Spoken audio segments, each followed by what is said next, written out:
അപ്പോൾ നമ്മളൊന്ന് ഫ്രഷായി റെഡി ആയിട്ടുണ്ട്. ഇനി ഇവിടുന്ന് നേരെ ലേക്കാണ്. ജാക്കറ്റും കാര്യങ്ങളൊക്കെ ഉണ്ട്. മറ്റേ നമ്മളെ റെഡിയാക്കി തരുന്ന പോലീസുകാരനുണ്ട്. ഇവിടുന്ന് ഇനി നേരെ ലേക്ക് ഒരു വണ്ടിക്ക് വേണ്ടി വെയിറ്റ് ചെയ്യാണ്. ആ വണ്ടി കിട്ടിയതും നമ്മൾ ലേക്ക് പോകുന്നതാണ്. അതാ വണ്ടി വെയിറ്റ് ചെയ്ത് നിൽക്കുകയാണ്. ഒരു ലോറി വരുന്നുണ്ടായിരുന്നേ, കയറാൻ പറ്റുമോ അറിയില്ല, നോക്കി നോക്കട്ടെ.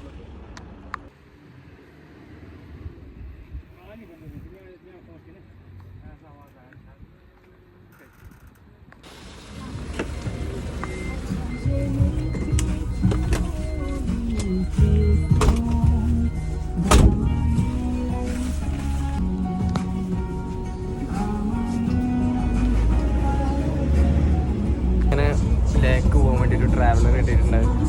ട്രാവലറിൽ കയറിയിരിക്കണം. എല്ലാ ടാക്കത്തെ ചെങ്ങായാണ്. ഇനി ഒരു 8 മണിക്കൂറിനുള്ളിൽ നമ്മൾ ലേലെത്തും. ലേലെത്തിയിട്ട് പൊക്കും മറ്റു മഴ എന്നിട്ട് തിരിച്ചു പോരും.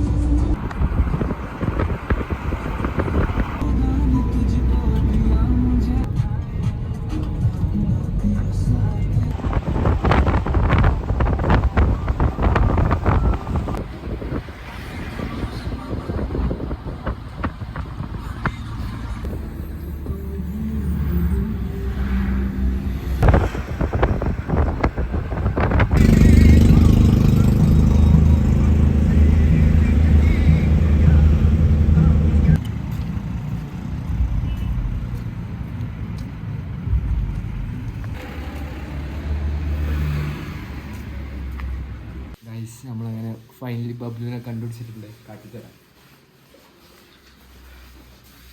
ബബ്ലു 3 ദിവസം ഇവിടെ നിന്നത് പാത്രം കഴിക്കാൻ നിൽക്കിയത്. കയ്യില് പൈസ അല്ല. ഇത്രയാവാൻ കഴിയ പാത്രമാണ്. ഒരു പാത്രത്തിന് 50 പൈസ വെച്ചിട്ടാണ് കൊടുക്കുന്നത്. അതൊക്കെ നാട്ടിൽ ഇവിടെ ഒരു പാത്രത്തിന് നല്ല വിലയാണ്. പിന്നെ ഈ കഴുകലൊക്കെ അഭിമാനം കൊണ്ടാണ് നമ്മളെ അമ്മമാരുടെ ഡെയിലി എത്ര ഇത് കമ്പിച്ചണ്ടി വെച്ചിട്ട് പോണില്ല. മാഗി തൈര് ഇവിടെ വന്ന് റൂമെടുത്ത് പൈസ പാത്രം മാത്രമേ കഴുകുള്ളൂ എന്നാ പറയുന്നത്. പക്ഷെ കണ്ടിട്ട് അങ്ങനെ തോന്നുന്നില്ല. കാര്യം പറയട്ടെ, ജീവിതമാണ്. പാത്രം കഴുകുന്നത് പാത്രം കഴുകണം, പിന്നെ സ്പൂൺ കഴുകുന്നത് സ്പൂൺ കഴുകണം. പക്ഷെ വേറെ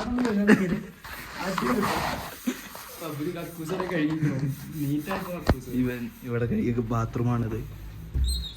വളരെ നീറ്റായിട്ട് വെച്ചിട്ടുണ്ട്. ജീവിക്കണം. സന്തോഷം മതി. സന്തോഷം വേണ്ട. മറ്റേ തിരുവല്ലടാ സന്തോഷം വളരെ വലുതായിരിക്കും.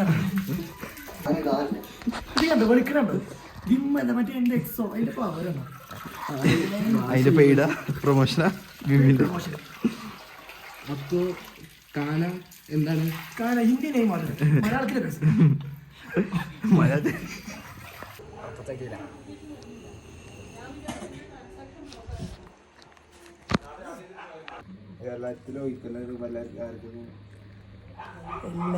The next day. ഗൈസ് നമ്മളങ്ങനെ അവിടുത്തെ കേരള വീട്ടിൽ നിന്ന് ചെക്കന്മാരെന്നെ പൊക്കി കൊടുന്ന് ഒരു സുഖമായിട്ട് ജീവിക്കുന്നു. ഇവര് വന്നു ഇറക്കി വിട്ടു. ഇതാ എല്ലാരും മാടെ പെട്ടി കണക്കിട്ട് പോകുന്നു. നമ്മള് കാശ്മീർ വഴി പോവുകയാണ്, ബാക്ക് ടു പഞ്ചാബ്. പിന്നെ ഒരു സബ്സ്ക്രൈബർ ഒരു ഹായ് തരാൻ പറഞ്ഞിട്ടുണ്ട്. നന്ദന CS മെസ് എന്ന് വിളിക്കും. ഒരു ഹായ് കൊടുക്കടാ. Hi hi. നമ്മൾ ഇന്നലെ നിന്നോടത്ത് റെന്റ് കൊടുത്തിട്ടില്ല. അതൊരു ചേച്ചി കഞ്ഞിന് തന്നു, അതുകൊണ്ടല്ലേ ചേച്ചി ഉറങ്ങാണ് നീച്ചു പോന്നു പറയേ. ചേച്ചി തപ്പിക്കഴിഞ്ഞാൽ കിട്ടൂല. ചേച്ചിയോട് പറഞ്ഞു ഇനി എന്നെ അന്വേഷിച്ചാൽ പിന്നെ നിന്നെ അന്വേഷിക്കാൻ കിട്ടൂലേ. അല്ലോട്ടോ, ശരിക്കും ചേച്ചി നമുക്ക് ഗ്യാപ്പ് തന്നെയാണ് കിടക്കാനും. ചേച്ചി പറഞ്ഞു കടക്കാനെ ഗ്യാപ്പ് കൊടുത്തുള്ളൂ. ഇവരവിടെ എന്ത് ചെയ്ത് കാര്യമോ ചോറ് വെച്ചോ. ഇവ എന്തായാലും ജമ്മുവിലെ വണ്ടി നോക്കി നോക്കട്ടെ. ഗൈസ് അങ്ങനെ ലേന്ന് നമ്മൾ ശ്രീനഗർക്ക് ഒരു വണ്ടി ഇട്ടിരിക്കുന്നു. ഗൈസ് അപ്പോൾ ഇവരാണ് നമ്മളെ കൊണ്ടുപോണേ. പ്രണവ് വാ. അപ്പോൾ ഗൈസ് ഒരുത്തൻ ലിഫ്റ്റ് ഇട്ട് ഒരുത്തൻ പോയി ബാഗ് കയറ്റിട്ടു. അപ്പോൾ വേറൊരു സന്തോഷമായിട്ട് എന്താ വെച്ചാൽ നമ്മൾ അൻസാർ ലേക്ക് 19ാമത്തെ വയസ്സിലെത്തി. ഇപ്പോൾ ലേന്ന് തിരിച്ചു പോണത് 20ാമത്തെ വയസ്സിലാണ്. ഒരു ഗ്യാപ്പ് നമ്മളവിടെ കൊടുത്തിട്ടുണ്ട്. 20 വയസ്സ് കൊണ്ട് നാട്ടിലേക്ക്.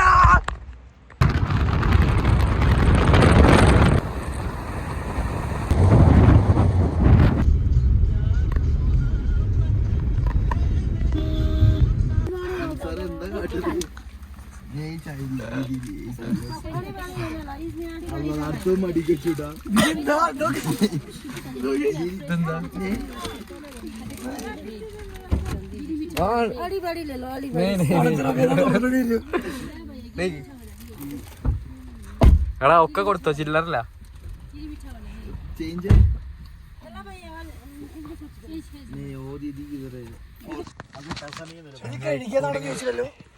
കിട്ടിയതാ ആകെ വണ്ടിന്റെ ഉള്ളിൽ ഫുള്ള് ആൾക്കാര് ഡോറൊക്കെ തുറന്നടാ ഞാൻ എന്റെ മടിയിൽ സാധനങ്ങളൊക്കെ പാടെ തിരിച്ചു വാങ്ങൂലാന്ന് അങ്ങനെ തിരിച്ചു ഓന്റെ പാടം കൂടി കൊണ്ടുപോയി ബബ്ലുവിനെ പോലെ നാപ്പുള്ള കാര്യം എനിക്കറിയുമ്പോ ഉണങ്ങി ആപ്പിളും മുന്തിരി ആപ്പിളൊക്കെ കൊടുത്തിരുന്നത്